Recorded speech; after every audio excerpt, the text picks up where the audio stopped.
Hello student, my self doctor Devendra Singh. आज हम third part कर रहे हैं फोर्थ चैप्टर का। इससे पहले हमने किया था 2 पार्ट कर चुके हैं, जिसमें हमने एक में इंट्रोडक्शन किया था और दूसरे से हमने स्टार्ट किया हुआ मॉडल्स ऑफ एटम्स। एटम्स के मॉडल में सबसे पहले हमने किया था जे थॉमसन मॉडल, जिसने वाटरमेलन का एग्जाम्पल दिया था, और दूसरा हमने किया था रदरफोर्ड का, जिसने गोल्ड फाइल को यूज किया था। उसमें कुछ कमियां रह गई थी, ड्रॉबैक रह गए थे। जैसे सबसे पहले ड्रॉबैक था कि वो इलेक्ट्रॉन के बारे में बताया तो, लेकिन उसने ये नहीं बताया कि वो कैसे प्रेजेंट है इलेक्ट्रॉन में, फिक्स हैं या ये तो बता दिया रिवॉल्व करते हैं, लेकिन किस पोजीशन में प्रेजेंट है ये नहीं बता पाए थे। तो इसको बताने के लिए रदरफोर्ड ने अपना एक्सपेरिमेंट मॉडल दिया था, जिससे उसने इस चीज़ को एक्सप्लेन किया है। तो इस चीज़ के लिए जो बोहर थे, उन्होंने कुछ पॉइंट दिए थे जो कि इसको एक्सप्लेन करते हैं। सबसे पहले क्या है, only certain special orbit known as discrete orbit of electron are allowed inside the atom. कि जो एटम है उसमें कुछ डिस्क्रीट ऑर्बिटल्स हैं, सेल हैं, जिसमें केवल इलेक्ट्रॉन होते हैं। मतलब इलेक्ट्रॉन की जो पोजीशन है वो फिक्स है, रिवॉल्व तो कर सकते हैं, एक उसी फिक्स पोजीशन में ही रिवॉल्व कर सकते हैं। दूसरा था while revolving in discrete orbit the electron do not radiate energy. जब उसमें वो रिवॉल्व कर रहे हैं, घूम रहे हैं, तो वो कोई भी एनर्जी रिलीज नहीं करते हैं। तो इसमें जो बोहर ने अपना मॉडल दिया था, उसमें जो ये डायग्राम में दिखाया गया है, ये मॉडल था उनका कि मिडल में है न्यूक्लियस, उसके बाद एक डिस्क्रीट सेल है, फिर दूसरी है, फिर तीसरी है, फिर चौथी है, अब 4 है। इन्होंने इसको नाम दिया, जो ऑर्बिट से इनको नाम दिया सेल।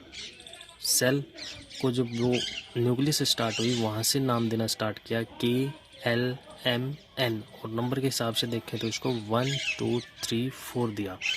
तो इस जो सेल है, इसमें इलेक्ट्रॉन कैसे प्लेस होंगे, उसके लिए भी इन्होंने एक फार्मूला दिया है, जो फार्मूला था 2n स्क्वायर, कि 2n जितने नंबर हैं वो और उसकी स्क्वायर करनी है। जैसे जो फर्स्ट सेल है, के सेल है, उसमें n है 1, तो 1 2 इंटू में 1, उसकी स्क्वायर करेंगे तो क्या हो जाएगा 1, तो 2 इंटू में 1 तो 2 इलेक्ट्रॉन।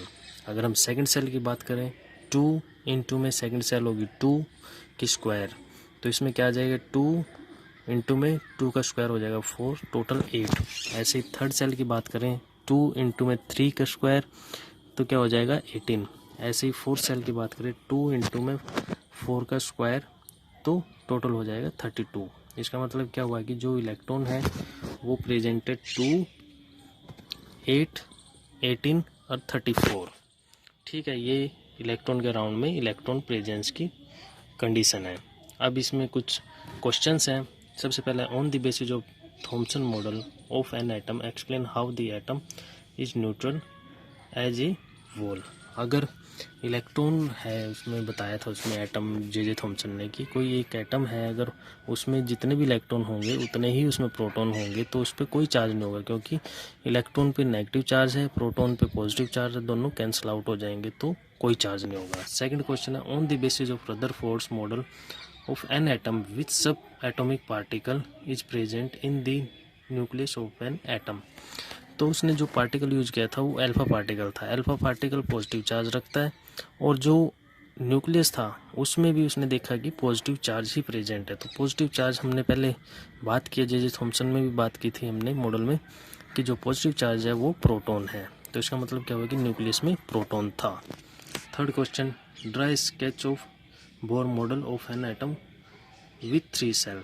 जैसे एग्जांपल में दिया था, भी डायग्राम था, उसमें हमने 3 सेल बनानी है, KLM तक बनानी है, N नहीं बनानी। फोर्थ है इसमें, what do you think would be the observation if the alpha particle scattering experiment is carried out using A foil of metal other than gold.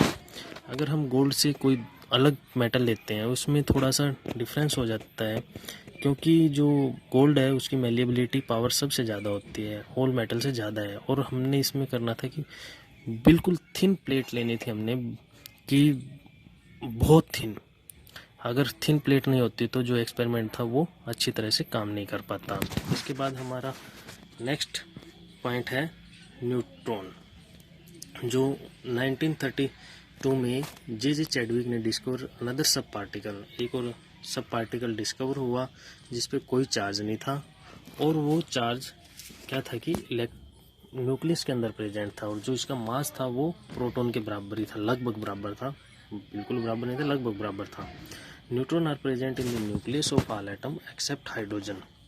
सभी में न्यूक्लियस में प्रेजेंट है न्यूट्रॉन, लेकिन हाइड्रोजन में नहीं होगा।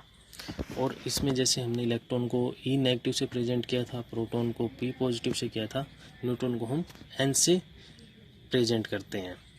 तो the mass of an atom is therefore given by the sum of mass of proton and neutron present in the nucleus. जैसे रदरफोर्ड ने बताया था कि सारा का सारा मास, मैक्सिमम मास न्यूक्लियस में प्रेजेंट है, और न्यूक्लियस में क्या है, केवल प्रोटॉन बताया था। लेकिन यहाँ पे जो चैडविक जी हैं 1932 में इन्होंने बताया कि जो न्यूक्लियस है उसमें एक पार्टिकल और है, सब एटॉमिक पार्टिकल है, जिसका नाम है न्यूट्रॉन। तो इसका मतलब क्या हुआ कि जो मास है वो न्यूट्रॉन और प्रोटॉन से मिलकर बना है। तो इसके भी दो क्वेश्चन है। Name the 3 subatomic particle of an atom. 3 subatomic particle कौन कौन से होंगे? Electron, proton and neutron. Second question है helium atom has an atomic mass of 4u and 2 proton in it nucleus, how many neutron does it have.